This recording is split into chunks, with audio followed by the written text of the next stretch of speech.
Hello to all my friends out there. Hi, you guys. Well, today I went to the baby's birthday party and it was very fun. There was food, there was cake. So what I did is I just started eating and eating everything. I mean, if it was there, I ate it, and I kept eating until I was full, and I can eat a lot. So I enjoyed myself. I never go anywhere, so I absolutely insist on having a good time. Okay, this video is they're coming for your food. Shrink and hide your food storage. Okay, Disabled and Prepping did a video. They are coming for my preps, Disabled and Prepping. So what happened, it was decided by the place that she lives that she had too much food, and they're taking half of it by the 26th or something of the month. And I thought, yeah, I think we're going to be seeing more and more of this. I made jerky, so tonight I'm just having a little meal. Look at this. I took one little bite out of this. I had 5 and I ate them all. So what I do is, this is frozen stiff, and I usually microwave it 1 minute. It's very tasty. And then I like toasted cheese sandwiches. Well, I was grilling them, and I thought, why don't you just toast it on bread? It's less calories. So I have had my entire dwelling taken before, twice, and like it was no big deal, and it cost me thousands of dollars to make those moves. And I'm thinking to myself, what about people who don't have enough money, especially now, to come up with your food storage? And with her stuff was properly stored in Mylar bags, because I watched her store it. I have been with her since the beginning. I can believe this. Okay, now, what they start doing is they do this to poor people with less resources to protect themselves. Like if you're on some kind of low-income housing, they start telling you what to do. Oh, yummy. 1 more minute. Well, 30 seconds. So I had another friend. I know 2 women, single older women that have had their dwellings. I have leftover tea. They were in danger of getting evicted and they couldn't afford to move. So, think about this. First of all, they come and they start taking the food or the resources of poor people, and then it can just go on. Okay, how about loss of free elections or loss of freedom of religion? So don't be so quick to like eliminate the other guy's freedom of religion, because then that might be you next. Yum. And so then what I do, so I just bought thin cut beef, and I have coarse sea salt. So when I eat these big meals at a lunch late at night, I want to eat something, so this is it. Okay, so I just eat it.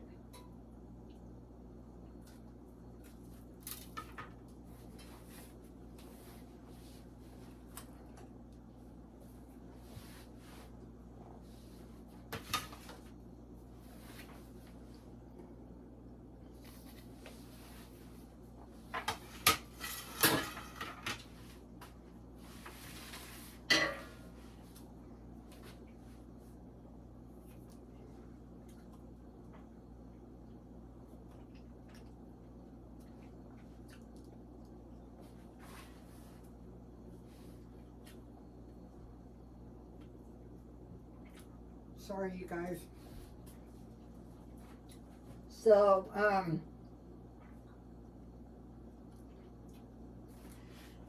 Disabled and Prepping made a good point, and the point was, keep your food out of sight.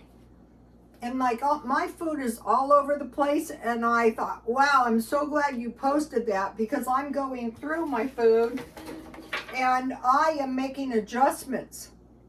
So think about it. You want to hide your food, you want to conceal your food, and you don't want too much because you don't want people coming in. And so what is going to happen with this food that she has stored in the Mylar bags? Well, that we don't know. So see this little box? This is a little box. This is over 30 days worth of food. So if you had 12 of these, you could stack them on top of each other. So what I'm doing is I'm learning as I'm going too. And honestly, you see these prepping videos and it's walls of food. No, I don't think that's the way you want to go. Okay, I stockpiled this ground pork. 1 pound and 8 ounces. They say 12 servings at 2 ounces, but 1/2 cup is 4 ounces, and that's 6 servings. So I will be trying to buy a couple of these every time I turn around. This is almost enough for a week. Then these two are roast beefs, 2 meals each. Same thing, it's a 2 ounce serving, you get 6, but a 1/2 cup serving is more like it, you would get 3. So this is 6 meals. So at this point we have 9 servings. Then we have this tuna, 3 servings. It's probably going to make a lot more than that. This pink salmon, 2 servings. So here we're at 14.5. This hash is 1 serving. They say you would eat the whole thing, maybe like if that's all the food you had. So then I have this corned beef. It's 2 ounces, 6 servings. So I counted it as 6. So that's 22.5 servings. I have 3 of these cans of herring fillets. I would buy them from now on at Aldi's, you know, and just wait around. These are good. So that is 3. So that is 25.5. And then I put 5 deviled hams. So that is 30.5 cans of food. So I'm going to show you, of course, you know, I have these stacked under my dining room table. This is a box of like Spam. And this is a box of ham, peanut butter, you know, various meats. So chances are I will, can you see that over there? In a little space under my table, here it is. So see that little pile of food? Nobody's gonna be coming in feasting their eye on my food. So another thing I stockpiled, as I started stockpiling, I can buy these 1 pound sugars. And then I bought this coffee creamer because if you mix this with 1/3 cup water, you can make 1 cup of milk, warm water, or you can use it in coffee or tea. And then I stockpiled these juices, and I have them like in a box with this on the side. So, you know, you can't easily stack this on top, but this is 10 drinks. And then, so if you were going to 2 ounces, it'd be about this much, but a 1/2 cup would be twice as much. This could do for tacos or something though. And then I will be buying big bags of cheese, and those will go straight into the freezer. So I don't want to stockpile a whole bunch of bags, but what I am doing is I'm going for large bags of potatoes. This is going to last one person a while. It's going to be concealed. This is cookie mix to conserve my bread making flour. And then I will buy a large bag of oats after I eat all my small packages down. Okay, so on the big bags, it'd be beans, rice, potatoes, flour, and yeast. Okay, I'm watching these people over in the Mideast, and they're surviving on rice and bread. And couldn't even get that, and couldn't even get any water. Sugar, milk, oil or shortening. I stockpile 3 gallons of olive oil, but I think for food storage, shortening is more practical. Cornmeal and oats. I think, myself included, has been making too much of this stockpiling. And one stunk like somebody saying, you have too much food. And what's even worse is she bought it with her food stamps. Okay, so now that is a food grab, actually. That's saying, okay, you have too much food. Get rid of half of it. Hopefully she can, you know, when you have stockpile food, it looks like a lot, but when you start eating it, it goes down fast. That's why I stockpile the kind of food I eat. Okay, and authorities have snagged they have confiscated $1 billion worth of fake counterfeit luxury goods, like handbags, shoes, and luxury items. $1 billion right before the Christmas season, which is $1 trillion. So that is like 1% of all the things people buy has been snatched. Okay, so that is not really great. Okay, so think about when people were sent to America. Think about Britain sent criminals to America. And the idea was, this is really true. The hardier ones would survive and colonize the American colonies, and the other ones were expendable. They were criminals. Okay, so a lot of them probably died on the way. So this is a tasty batch of brownies that I made because I want to start making some festive treats. And so all it was is I had these in the stockpile, and then I took out some almonds. This is great trail mix from Aldi's. And what I had in my freezer was, it's about a pound of Colombian chocolate. That's the good stuff. So I made these awesome brownies. So, okay, so the idea was, the thinking was, they could be useful to the British. Instead of taking up space in the prisons, they could colonize the Americas. Actually, if you made it alive, it probably was better than the prisons. Yum. If you have a party, you could put caramel on top of this. Yum.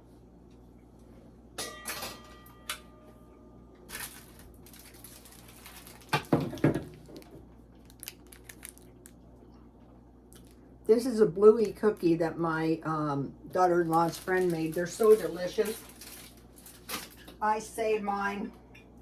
All right, so we're thinking about resource grabs. So the Americas were settled by the convicts. How many convicts? Between 1718 and 1775, 52,000 convicts. Okay, now think about the Mormons, my relatives. Okay, Mormons were driven out of Missouri in 1838. Then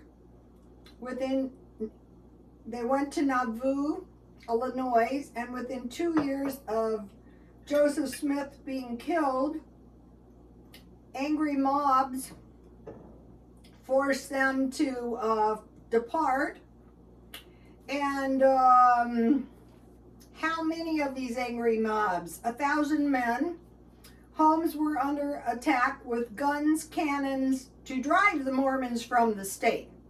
So even in the dead of winter, they didn't care if they had children. The thinking was they could colonize the West, and some of them might survive, the hardy ones, and the other ones, well, those were expendable. So, okay, so then they were driven out of Missouri. Along came the Civil War, in which 620,000 people were killed. So fortunately, the Mormons were in Utah. That was if you made it alive. My family, fortunately, did make it alive. So that is just some examples of resource grabs. So what we want to do is try to get the food that you're really likely to run out of, like meat, like, you know, your grains, your potatoes, your bread, your rice and potatoes. So be thinking about that. Pick up 1 or 2 cans.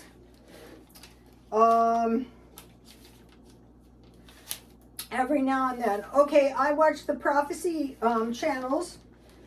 So think about power outages. That usually precedes an attack. If we see power outages, what is bad about power outages? No water. How about war and famine? We're seeing that in the Gaza Strip.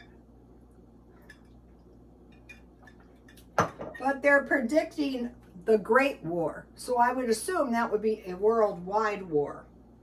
So now what these, so we have a power outage, and then we have a disruption of the supply chain so the food doesn't get to you. Okay, that's bad enough.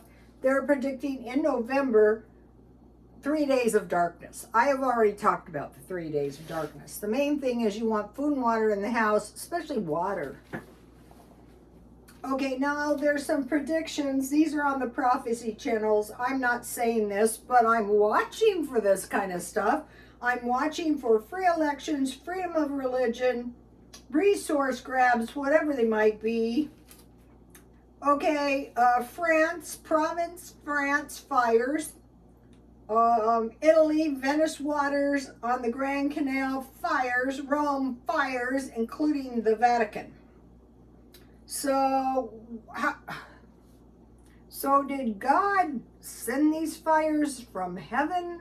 Or it's more likely that war and famine, because with war comes fires, comes bombs, you know? So we're watching for that. We're watching for resource grabs.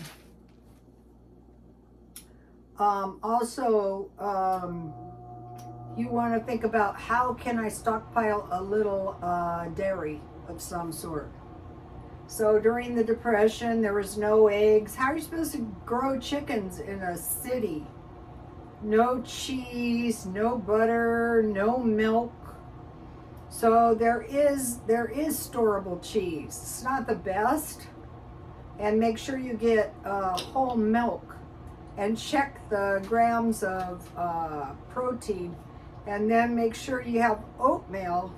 All through history, people have survived on oatmeal, beans and bread or cornbread.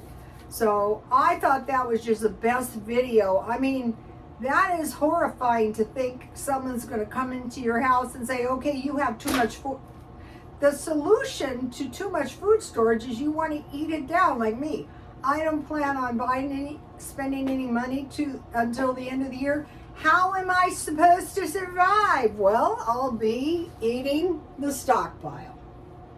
So I'm going through my stockpile, and I'm going to put all the cans in the back, and then put all the packages and bags in the front, and I'm going to eat those down, and I'm never going to stockpile those again. Another thing is these are pretty much indestructible. Some of these have expirations of 2028. Okay, you guys. I hope Disabled and Prepping. Why don't you guys go over there and watch her channel? I've been watching it all this time. I can't believe it. Okay, you guys. God bless you all.